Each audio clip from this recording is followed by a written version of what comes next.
The wind that whipped through the concrete canyons of New York City had a special kind of cruelty in winter. For Adam and Layla, it wasn't just cold. It was an enemy that found every gap in their worn-out clothing, a constant reminder of their fragile existence. Their home was a makeshift shelter of cardboard and tattered blankets in an alley behind a bustling restaurant in Hell's Kitchen. The scent of grilled meat and frying onions that wafted from the vents was a daily torture. They were a team, a unit of two against the world. Adam, with his kind eyes and calloused hands that had once known the honest work of construction, now spent his days holding the scrawled sign, "Anything helps." God bless. Layla, with a quiet dignity that hardship couldn't erase, would sit beside him, her voice a soft murmur of gratitude to anyone who dropped a coin or a dollar into their cup. Their love was the one thing the city couldn't steal. It was a small, warm flame in the vast cold. And then a miracle happened that made that flame burn brighter than ever before. Layla was pregnant. At first, it was a terrifying prospect. How could they bring a child into this?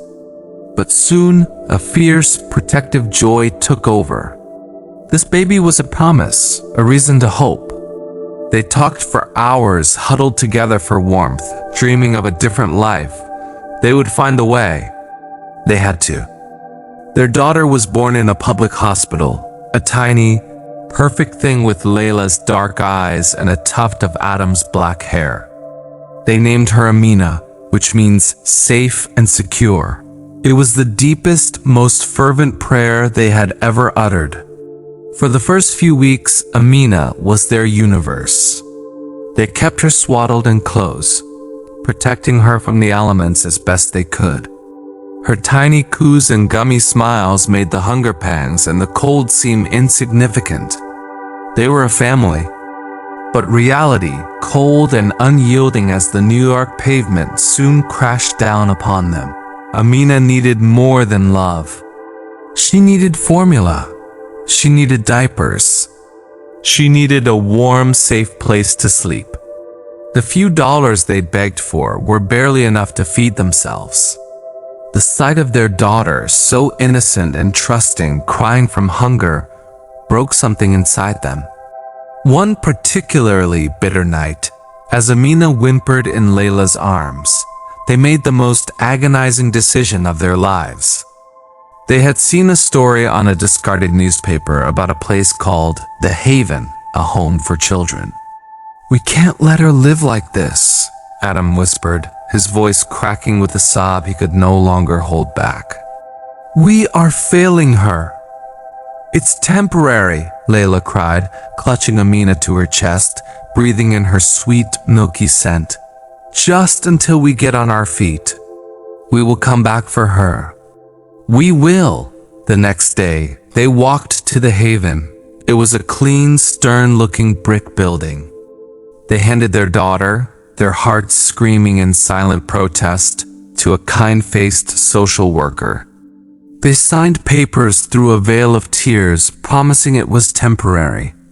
They left a small, hand-stitched cloth doll that Layla had made from a scrap of fabric next to Amina. It was the only piece of them they could leave behind. The silence that followed was deafening. Their alley felt emptier than ever.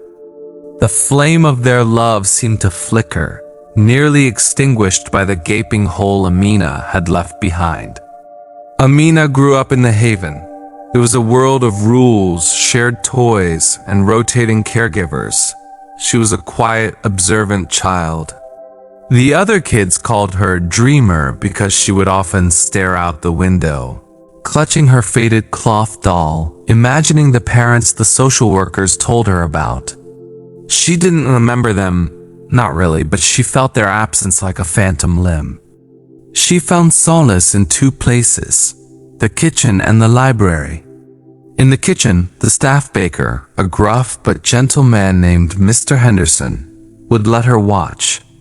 She was mesmerized by the alchemy of baking, how flour, water, yeast, and sugar could transform into a warm, fragrant loaf of bread. It was a magic that created something from nothing, a magic that filled a room with a sense of home she had never known.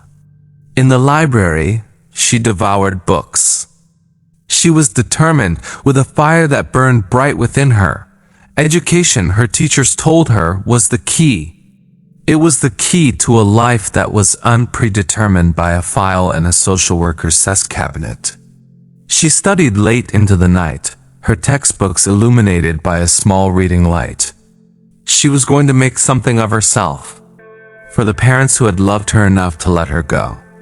She graduated high school as valedictorian, her speech a moving tribute to resilience and the families we find in the families we make. She got a partial scholarship to a local community college, studying business administration while working part-time at a diner. But the world outside the haven was harsh.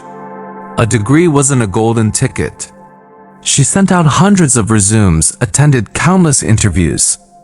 The rejections were a constant drumbeat of disappointment. Not enough experience. We're looking for a different skill set. Your background is ... unconventional. The word unconventional was a polite knife to the heart. It meant the group home. It meant no family connections. It meant she was starting from a place of profound disadvantage. Months turned into a year. Her savings dwindled. The hope that had fueled her for so long began to dim. She was on the verge of having to return to the haven, not as a success story, but as a failure. Then, she saw a help-wanted sign in the window of a small, unassuming bakery in Brooklyn called The Daily Rise. It was nothing fancy. The paint was chipped, and the display cases were old, but it smelled like heaven. It smelled like Mr. Henderson's kitchen. It smelled like hope. The owner, a weary-looking woman in her 60s named Sarah, interviewed her. She looked at Amina's sparse resume. No bakery experience? Sarah asked, not unkindly. None, Amina said, her heart sinking. But then she looked Sarah in the eye, the same fierce determination that had gotten her through school shining through. But I'm a hard worker. And I understand that what you sell here isn't just bread. It's comfort. It's the start of someone's day. It's a moment of peace. I really need this chance. Something in Amina's earnestness resonated with Sarah. She saw the hunger in her eyes, not just for a job, but for a place to belong. She hired her on the spot. Amina poured her soul into that bakery. She arrived first, before the sun was up, to fire up the ovens. She stayed late, meticulously cleaning every surface. She didn't just follow recipes. She learned them. She asked Sarah questions, studied the consistency of the dough, the precise temperature of the ovens. She started suggesting small improvements, a dash of cardamom in the morning buns, a different type of chocolate for the croissants. Customers began to notice.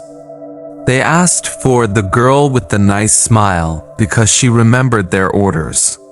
She started creating her own recipes in the quiet hours after closing, using the library books she still checked out. She created a sunshine orange scone that was so popular, people would line up for it. One day, Sarah called her into the back. Amina, she said, her voice heavy. My arthritis is getting worse. I can't keep this up. I'm going to have to sell. Panic seized Amina. This bakery had become her home. These ovens were her sanctuary. Or, Sarah continued, a slow smile spreading across her face. I could sell it to you. Amina laughed, a sad, hollow sound. Sarah, I don't have any money. I live in a rented room I can barely afford. I'm not a bank child, Sarah said. I don't need $1 million. I need to know my bakery, my life's work, is in good hands. We can work out a payment plan. You'll be paying me back for years, but I believe in you. This place has come alive since you walked in. It was the biggest, most terrifying leap of faith she had ever been offered. She took it. Rising Hope Bakery was born. The name was Amina's idea.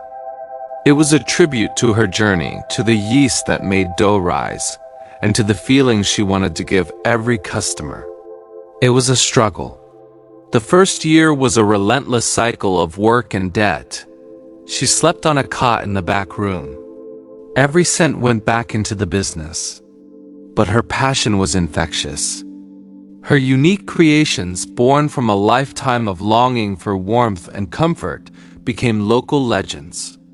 A food blogger discovered her, then a local news station. The Orphan Baker, they called her.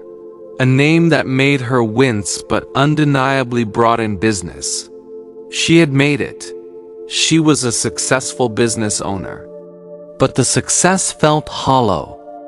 The bakery was filled with the happy chatter of families, a constant reminder of the one she never had. She often wondered, staring out the bakery window, what had happened to the two souls who had loved her first. One morning, an elderly couple came in. They looked fragile, their clothes clean but threadbare. The man held the woman's hand tightly. They looked familiar in a way that tugged at a deep, hidden part of her soul.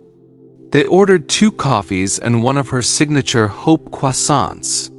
They sat at a small table, sharing the croissant, their movements gentle and familiar. As Amina wiped down the counter nearby, she heard the woman say, her voice soft with memory, "Remember, Adam? We used to dream of a warm place like this. Somewhere safe." The man, Adam, nodded, patting her hand. "We did, Layla. We did, and we did the right thing. For her." Amina froze. The names, Adam, Layla. The world slowed down. Her eyes darted to the couple, really seeing them now. The man had kind, tired eyes. The woman had a quiet dignity. And then she saw it. Peeking from the woman's worn purse was a small, faded, hand-stitched cloth doll. Time stopped. The sounds of the bakery faded into a distant hum. Her breath caught in her throat. She walked over to their table, her legs feeling like lead. "Excuse me," she whispered, her voice trembling. She pointed a shaking finger at the doll. Where did you get that?" Layla looked up, startled. She clutched the doll protectively. It was our daughter's. A long time ago." Tears welled in Amina's eyes, spilling over and streaming down her cheeks. She reached into the pocket of her apron and pulled out her own identical faded cloth doll, the one she had kept safe for over 20 years. There was a moment of stunned, disbelieving silence. Layla's hand flew to her mouth, a choked sob escaping. Adam stood up, his chair scraping against the floor, his eyes wide with a hope so profound it was painful to witness. "Amina?" Layla breathed, the name a sacred prayer on her lips. The bakery, Rising Hope, was filled with a new kind of light that day. It was the light of a miracle, of a circle finally closing. The 3 of them held each other, weeping, right there in the middle of the shop, surrounded by the scent of fresh bread, the scent of the hope that had finally brought them home. Amina had spent her life building a sanctuary made of flour and sugar, not knowing she was building a home for the 2 lost souls who had given her everything, even if it meant giving her up. Their love had been the seed, her struggle the water, and their reunion was the most beautiful, perfect thing she had ever baked.